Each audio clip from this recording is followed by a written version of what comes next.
વરસાદની બે સિસ્ટમ પણ સક્રિય થયેલી છે, પરંતુ તો રાજ્યમાં મિત્રો ભારેથી અતિ ભારે વરસાદની મોટામાં મોટી આગાહી। આટલા વિસ્તારોમાં પડી શકે છે અતિ ભારે વરસાદ, સાથે કેટલાક વિસ્તારોમાં વરસાદને લઈને મોટી આગાહી કરવામાં આવી છે। એકી સાથે બે સિસ્ટમ સક્રિય થઈ છે। આટલા દિવસ માટે તમે બહાર જવાનું, મોટી મુસાફરી કે અન્ય રીતે તમે જાતા હોય તો ટાળજો, કારણ કે ફરી વખત વરસાદનો નવો રાઉન્ડ શરૂ થવા જઈ રહ્યો છે।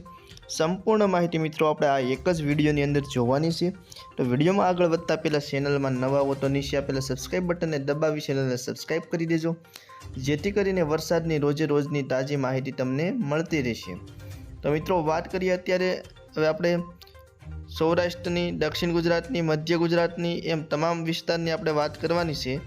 તો સૌપ્રથમ મિત્રો આપણે દક્ષિણ ગુજરાતની વાત કરીએ તો દક્ષિણ ગુજરાતમાં અત્યારે ખાસ કરીને ભરૂચ, વડોદરા, વલસાડ આ બધા વિસ્તારો છે કડોલીની, એમાં ભવનાથ, અંબોશી, કપરાડા એમાં કંઈક ને કંઈક હળવો વરસાદ જોવા મળી રહ્યો છે। તો કોઈક ને કોઈક આહવા અને આજુબાજુમાં મધ્યમ વરસાદ જોવા મળી રહ્યો છે।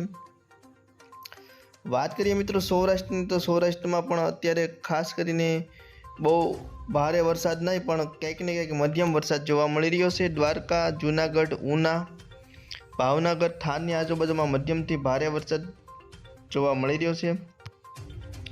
વાત કરીએ કચ્છ જિલ્લા વિશે તો ગાંધીધામ, ભાડલી, નલિયા, માંડવી, રાપર, ખાવડા, લખપત સહિતના વિસ્તારોમાં મિત્રો અત્યારે વરસાદી માહોલ જોવા મળી રહ્યો છે મધ્યમ। ભુજમાં પણ સારો એવો વરસાદ જોવા મળી રહ્યો છે।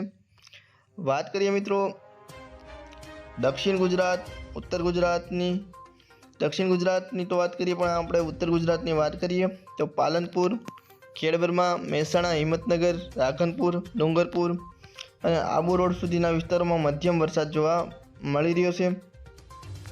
તો મિત્રો અત્યારે સિસ્ટમની વાત કરીએ તો ભોપાલની આજુબાજુના જે વિસ્તારો છે ઇન્ડોર ને એમાં સિસ્ટમનો પ્રભાવ જોવા મળી રહ્યો છે। ગુજરાત તરફ આગળ વધે તો તેના ભાગરૂપે વરસાદમાં વધારો થઈ શકે છે। હજુ પણ આગામી 1 તારીખ સુધી રાજ્યમાં વરસાદી માહોલ છવાઈ જશે। ખાસ કરીને મિત્રો વાત કરીએ હવે ચોમાસામાં વરસાદ આગલા દિવસોમાં કેવો જોવા મળશે તો હજુ પણ વરસાદનો એક નવો રાઉન્ડ શરૂ થવાની પૂરેપૂરી સંભાવના રહેલી છે। હવામાન નિષ્ણાતોના મત અનુસાર હજુ પણ વરસાદી માહોલ એક સુસવાટા કરતો નવો રાઉન્ડ શરૂ થશે। તો મિત્રો અત્યારે તમે જોઈ શકો છો તે પ્રમાણે સમગ્ર ગુજરાતમાં કંઈક ને કંઈક હળવોથી કંઈક ને કંઈક મધ્યમ તો કંઈક ને કંઈક ભારે વરસાદ જોવા મળી રહ્યો છે। આગામી મિત્રો 30 તારીખ સુધી રાજ્યમાં વરસાદી માહોલ પૂરી રીતે છવાઈ જશે। આમ જોઈએ તો 1 તારીખ સુધી રાજ્યમાં વરસાદની પૂરી સંભાવના રહેલી છે। તો મિત્રો તમે મુસાફરી કરવાનું વિચારતા હોય તો અત્યારે હજુ 1 તારીખ સુધી લાંબી મુસાફરી કરવી ટાળજો, કારણ કે ખાસ અગત્યની હોય તો જ તે મુસાફરી કરવી। અમુક વિસ્તારોમાં ટ્રાફિક જોવા મળતું હોય છે અને સાથે આગળ નદી નાળા છલકાયેલા હોય તો બધુંય મુશ્કેલીજનક બનતું હોય છે। તો આના લીધે હજુ 1 તારીખ સુધી વરસાદી માહોલ સંકેતા રહેલી છે, તો એના ભાગરૂપે ટાળજો। અને મિત્રો વિડીયો ગમ્યો હોય તો ચેનલને સબસ્ક્રાઈબ કરજો, વિડીયોને લાઇક કરજો, વિડીયોની લિંક શેર કરી દેજો।